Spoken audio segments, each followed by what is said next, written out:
Oke. Udah ya, kita melanjutkan materi yang berikutnya. Kita membahas tentang utang ya. Jadi dalam kampus Merdeka kita ini, kita jurusan manajemen ya, tapi yang belajarnya akuntansi. Memang harus ada perubahan di sini mengikuti kurikulum Merdeka. Di sini yang kita lakukan adalah pertukaran mahasiswa antar prodi jadinya. Kalian yang prodi manajemen belajar tentang akuntansi.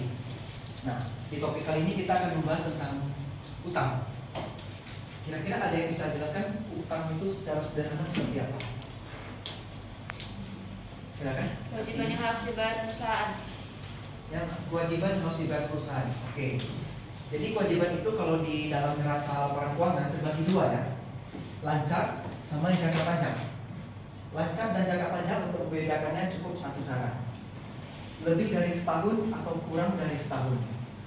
Jika dia kurang atau sampai dengan 1 tahun, itu masuk kategori yang lancar. Kalau dia lebih dari setahun, masuk kategori jangka panjang. Bisa dipahami? Bisa, Pak. Utang lancar. Ini mungkin agak kecil, saya bisa sedikit ya.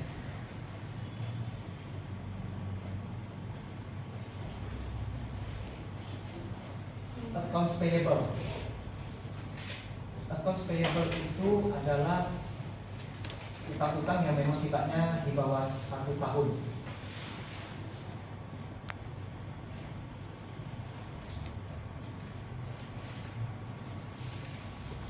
Utang yang di bawah 1 tahun ini bisa berupa utang dagang. Tahu utang dagang? Tahu. Seperti apa utang dagang itu? Utang yang ditimbulkan akibat kegiatan perusahaan. Atas transaksi ya. Ya, transaksi. Misalnya kita penjual TV, penjual barang elektronik, kita menjual TV, kulkas dan lain-lainnya. Barang itu kan bukan punya kita. Kita kan hanya toko.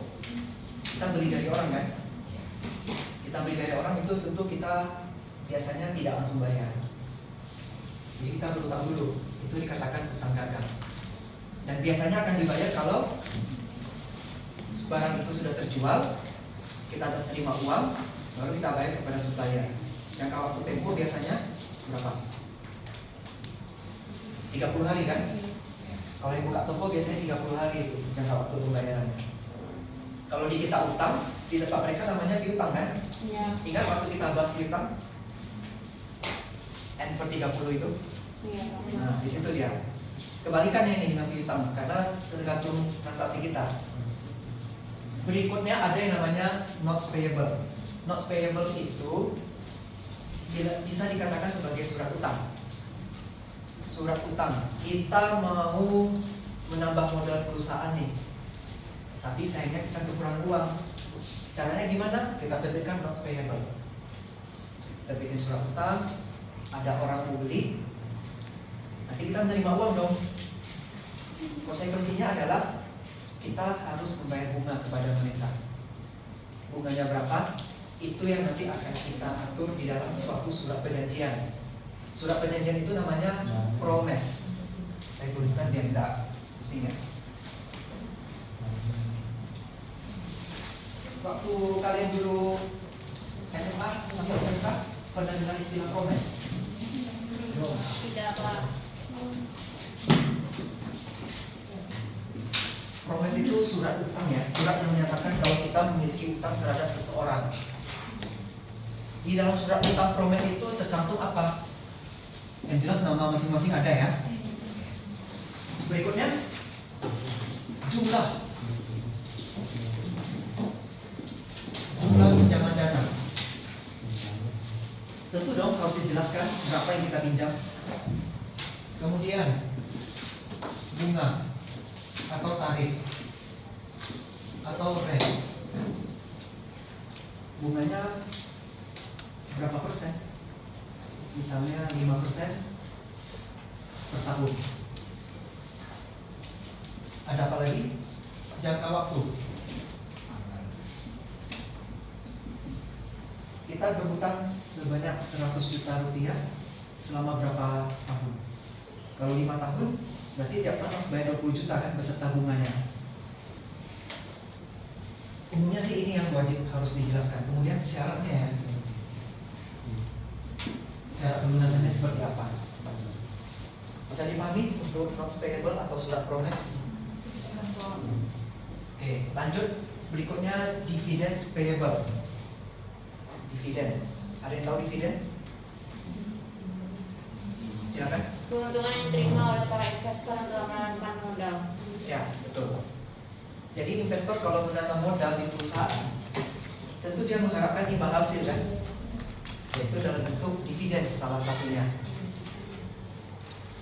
Dividen itu dikatakan sebagai utang lancar karena ketika kita perusahaan sudah mengadakan RUPS, rapat umum pemegang saham, tidak langsung dibagikan biasanya kan?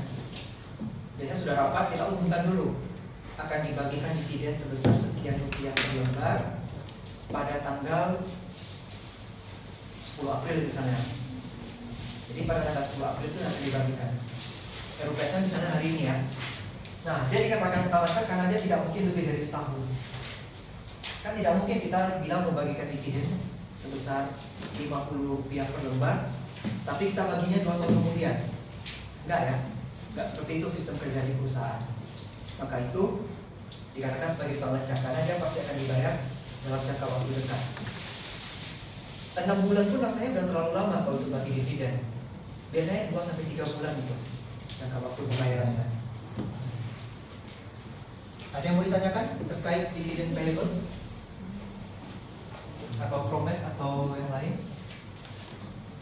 Kalau enggak kita lanjut. Customer advance. Customer advance kalau di Indonesia kan artinya uang muka pelanggan. Contohnya,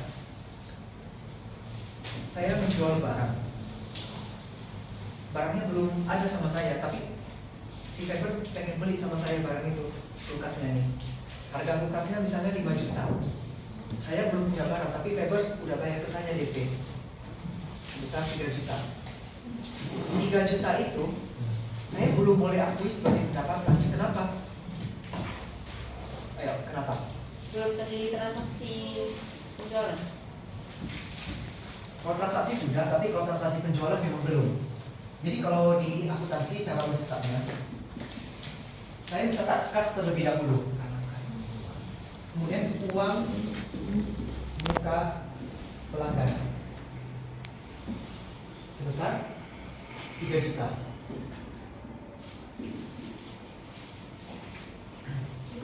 Inilah namanya customer advance atau uang muka pelanggan. Saya belum boleh mengakuinya sebagai pendapatan. 3 hari kemudian kulkasnya sudah nyampe nih. Saya serahkan ke Faber, Faber langsung lunasin 2 jutanya. Jadi saya menerima kas lagi kan sebesar 2 juta. Uang muka pelanggan ini kan ceritanya saya masih ngutang ke Faber ini. Benar tak? Ya. Saya ngutang ke Faber 3 juta.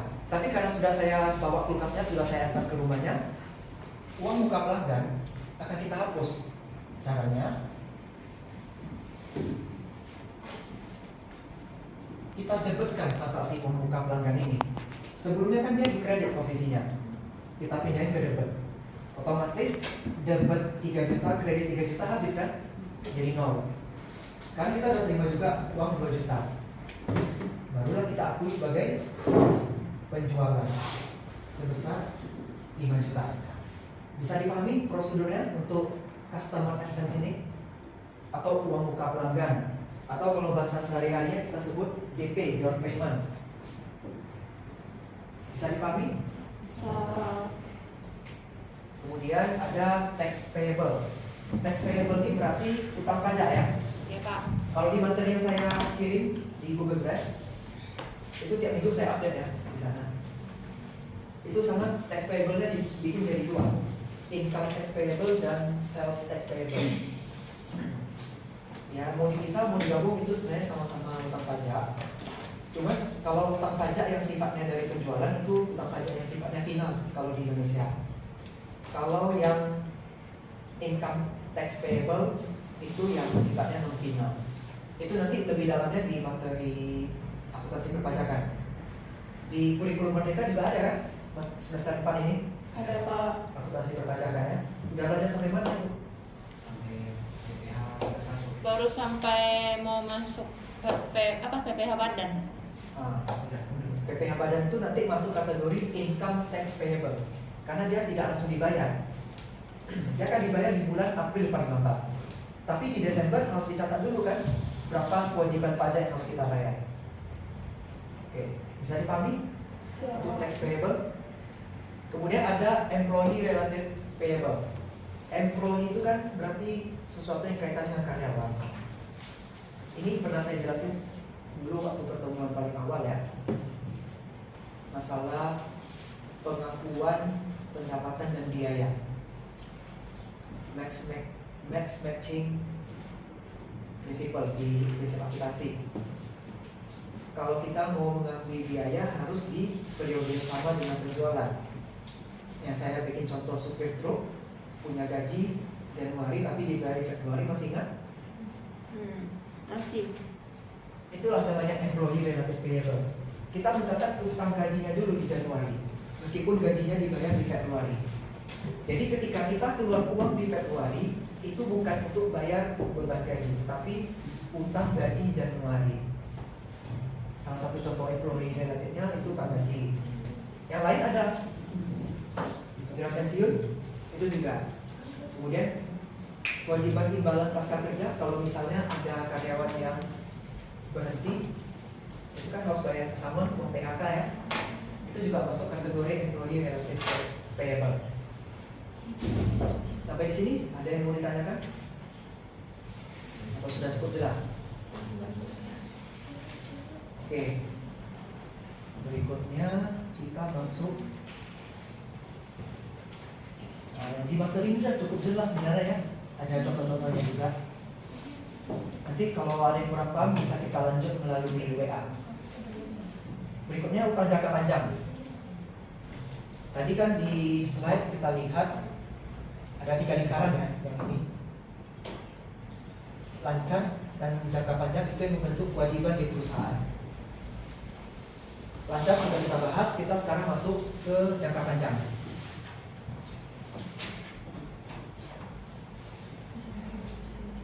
Nah di sini ada obligasi, ada pinjaman jangka panjang dan leasing jangka panjang. Obligasi nanti kita bahas lebih dalam lagi, ada di bawah. Kemudian kalau pinjaman jangka panjang, ya intinya lebih dari setahun pembayarannya. Misal utang bank untuk kredit modal kerja, utang bank untuk kredit investasi. Kalau utang leasing, kita leasing untuk beli mobil personal perusahaan, atau leasing untuk membeli alat berat, itu masuk kategori yang ini. Cuman biasanya itu ada dipecah kalau kita buat laporan keuangan. Misal total utangnya adalah 500 juta. 500 juta ini kan akan dibayar misalnya 3 tahun atau 5 tahun lah ya, biar gampang itu. Berarti kan di tahun 2024, ini 2023 ya kejadiannya. Di tahun 2024 kewajiban harus dibayar 100 juta ya. Karena setiap tahun kita harus bayar 100 juta rupiah. Berarti di 2024 kita bayar 100 juta yang harusnya kita bayar. 2025 678 kita bayar 400 juta kan yang menjadi kewajiban kita. Sampai sini paham? Kita berutang di 2023 500 juta, maka di neraca 2023 ya saya bilangnya ya, kewajiban jangka pendek kita munculkan utang bank sebesar 100 juta. Sisanya 400 juta masuk kewajiban jangka panjang. Ada yang tahu kenapa? Karena sudah dalam waktu kurun 1 tahun. Dalam waktu kurun setahun. Ya benar. Cuman kalimatnya kurang lengkap. Ini kan kalau pinjaman kredit di bank pasti ya ada perjanjiannya seperti progres tadi lah kan, lengkap semuanya. Perjanjiannya utangnya berapa, cicilannya berapa, bunganya berapa, jangka waktu berapa. Kita udah tahu pasti di 2024 yang menjadi kewajiban kita untuk membayar adalah 100 juta. Maka di neraca 2023 kita catat ini sebagai utang jangka pendek atau utang lancar. Yang 2025 sampai 2028 sebesar 400 juta. Kita catatnya di kewajiban jangka panjang. Jadi dipecah itu kalau di pelaporan. Tapi kan total tetap sama 500. Hanya saja pemecahannya dibedakan kalau di neraca. Bisa dipahami? Oke, kita lanjut. Obligasi. Obligasi sebenarnya mirip juga dengan promes. Cuma promes itu biasanya diidentikan dengan yang jangka pendek. Obligasi itu untuk yang jangka panjang. Fungsinya sama. Ketika kita butuh dana, kita bisa terbitkan surat utang.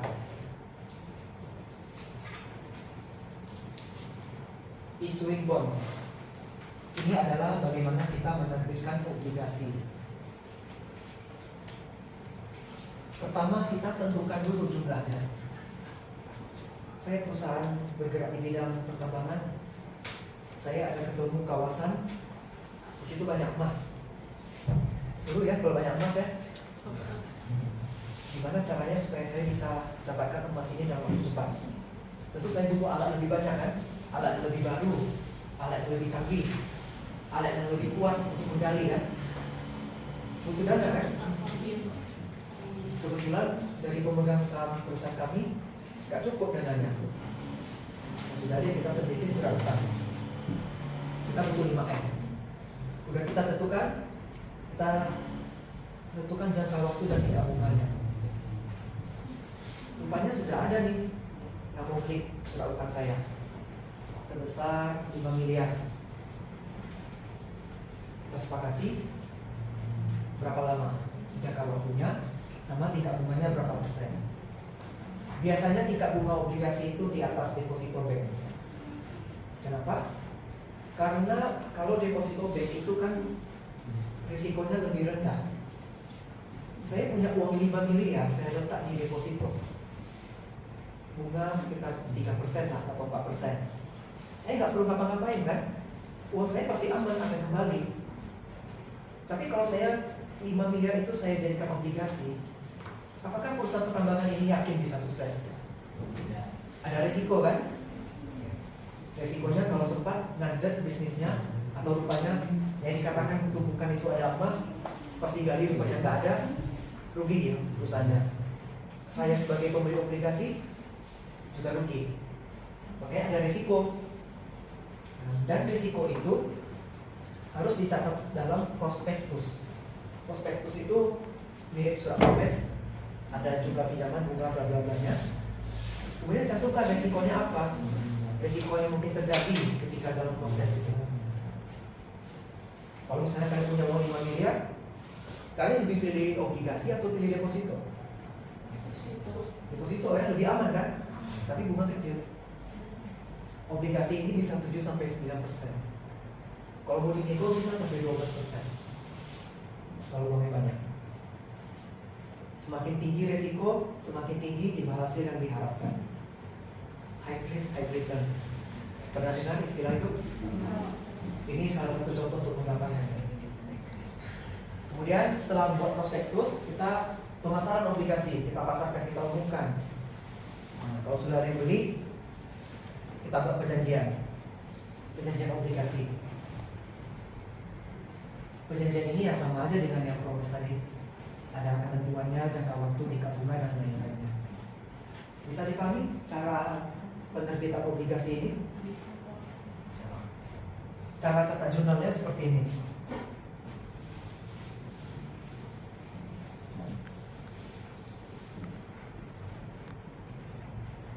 Ketika kita menerbitkan obligasi dan rupanya sudah ada yang beli, berarti kan kita terima uang kan? Boleh di kas, boleh di bank, sebesar 5 miliar. Ini kreditnya apa? Utang obligasi sebesar 5 miliar. 1 tahun kemudian kita harus bayar kan? Misalnya 5 tahun. Berarti tahun depan kita harus bayar 1 miliar. Berarti utang obligasinya berkurang dong. Sebesar 1 miliar.